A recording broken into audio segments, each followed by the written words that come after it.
And in order to do that, we're going to spend 2 weeks, basically the next 2 weeks, we're going to be looking at how to read and how to write philosophy. So before we even get into these great questions of global ethics, we're going to be spending the first couple of weeks looking at the fundamentals of arguments, of reading philosophy, of writing philosophy, and how to dissect an argument to determine whether it is valid or sound. We're not just looking to see if an argument's convincing, because that's more along the lines of rhetoric. We're looking to see if it has logical, deductive merit, because many arguments can be convincing. For instance, if I want you to do something for me and I put a gun to your head and say, you're going to do this or I'm going to shoot you, that's obviously convincing. But it holds no logical merit, right? That's an appeal to fear, an appeal to emotion, which is one of the logical fallacies. So we're going to spend the first couple of weeks of the course doing that, and then we're going to get into global ethics. Okay, let's see. Course conduct, I don't want to spend too much time talking about this. This is an ethics course, so I expect you to act in an ethical manner. No cheating, and obviously I don't want any trolling going on. I don't want you guys trolling each other on these forums. So just be nice, play nice. Okay. Course resources, really I'm not asking you guys to have much. The majority of our stuff is going to be on the website, it's going to be on the internet. The one thing that I ask that you do buy is that Lewis Vaughn's little book. It's called Writing Philosophy, A Student's Guide to Writing Philosophy Essays. It's a really small book. It should be pretty cheap in comparison to some of the other books that you have to buy. And that's it. Everything else that you're going to have to read for the course, I'm going to put onto our Scholar site. Okay.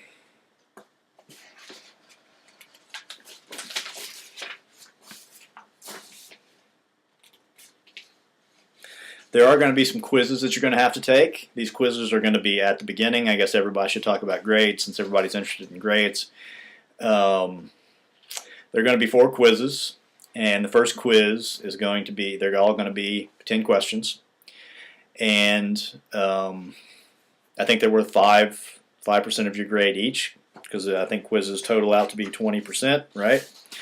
So, and these quizzes are 10 questions, and they're really easy, right? These quizzes are not, as a matter of fact, on the last 3 quizzes, or even on the first quiz, you're welcome to look at the syllabus to answer those questions, and on the remaining 3 quizzes are going to be on the Vaughn book of reading and writing philosophy.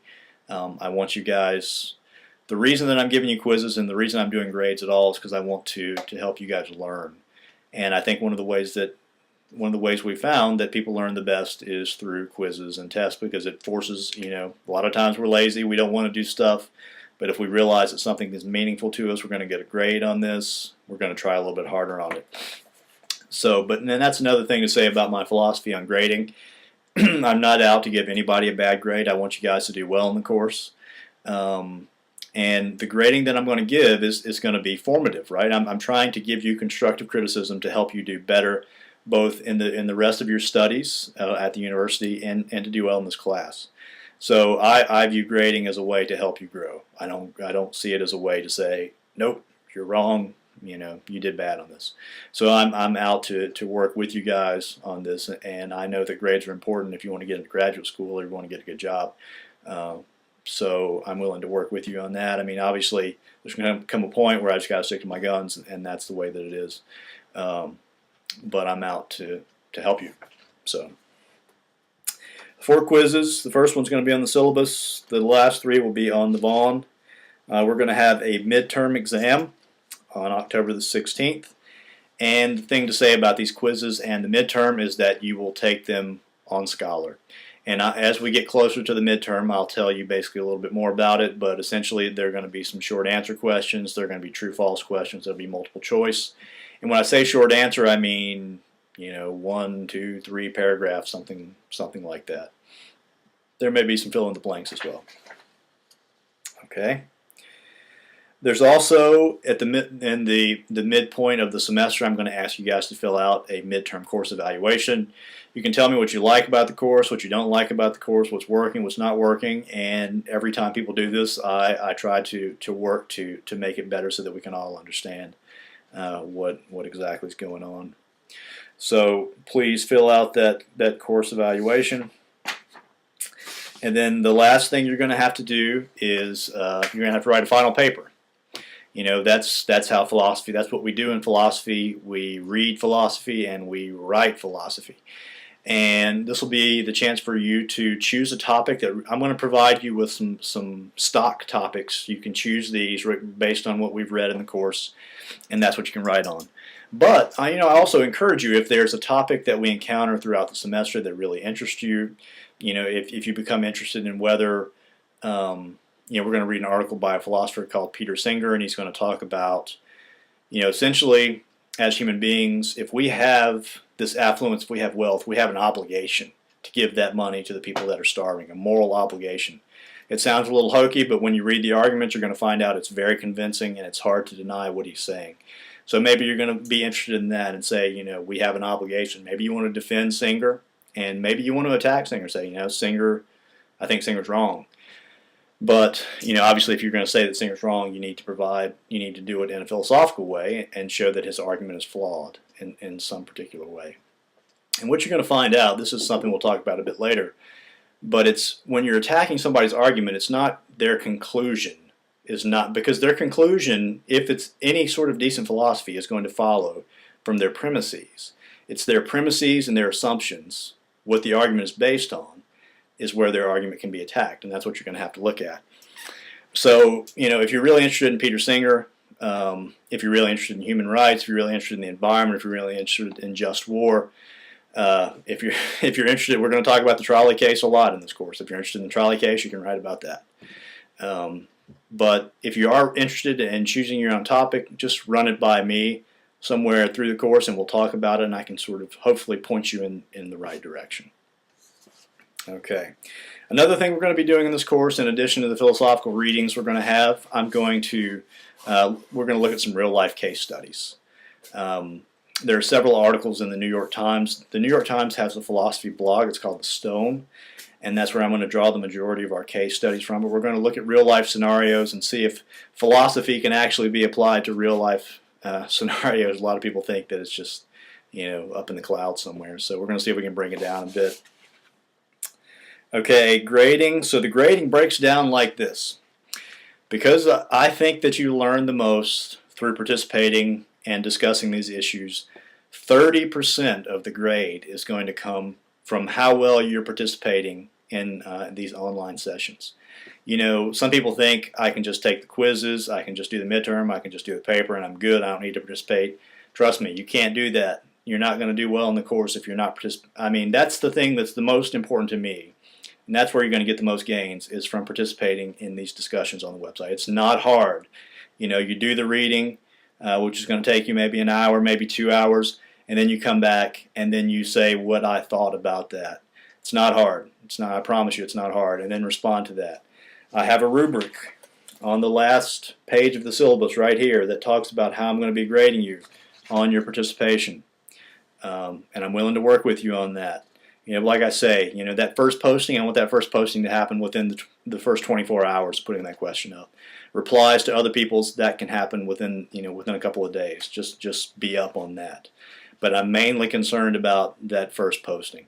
And then I do want to see some evidence that you're responding to other people. And I think that's basically it.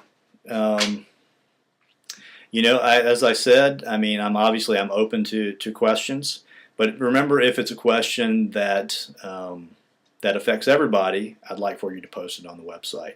That's where we're going to be doing the majority of our work, is on the website. We're going to go to Scholar. That's where I'm going to post the articles. That's where you're going to take your quizzes. That's where you're going to take the midterm. That's where you can find your grades. But the majority of our work is going to be on the website. So I want you to get in the habit of every Tuesday and Thursday, one of the first things you should do in the morning is open up the website and see what's going on. I may post stuff throughout the week, if I find an interesting article or see an interesting video or something like that. There are lots of great videos out there on these questions. I'll post it on our website.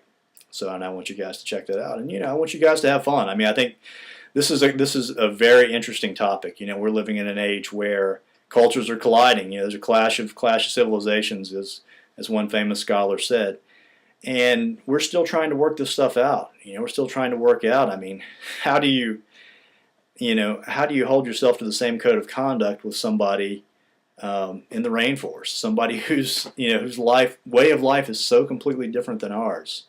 How do you do that? And these are really interesting questions to me, and I would imagine if you're taking this course, it's the same for you. There are no easy answers. I guess that's another important thing to say. I've been studying philosophy for, I don't know, a long time now, 15, 16 years, and there are a lot more questions than there are answers. But I think that's one of the goals of education, studying philosophy, is challenging these beliefs that we hold and seeing if they're worth believing or not. It's very difficult to have our core convictions challenged, but if those core convictions are not rooted in something strong, then should we have those core convictions at all? So I guess it depends on the question of what's important to you. How important is truth to you? And how important is it that your beliefs are justified? And these are some of the areas that we're going to be delving into. So I imagine at some point during the semester it could get emotional, and if it does, that's fine. That's okay. That shows that we're doing stuff that's meaningful. Anyway, that's enough for the first day, and we're going to have a great course. We're going to have some great discussions. I look forward to working with you guys, and tune in on Thursday. I look forward to learning a bit about you and your introductions, and remember to post those by Thursday so we can all take a look. And additionally, I will say that your assignment is not just to post your video. Your assignment is to watch other people's videos as well, so we can get to know one another. I'll be doing the same thing. All right? Good luck in the rest of your classes this week, and go Hokies.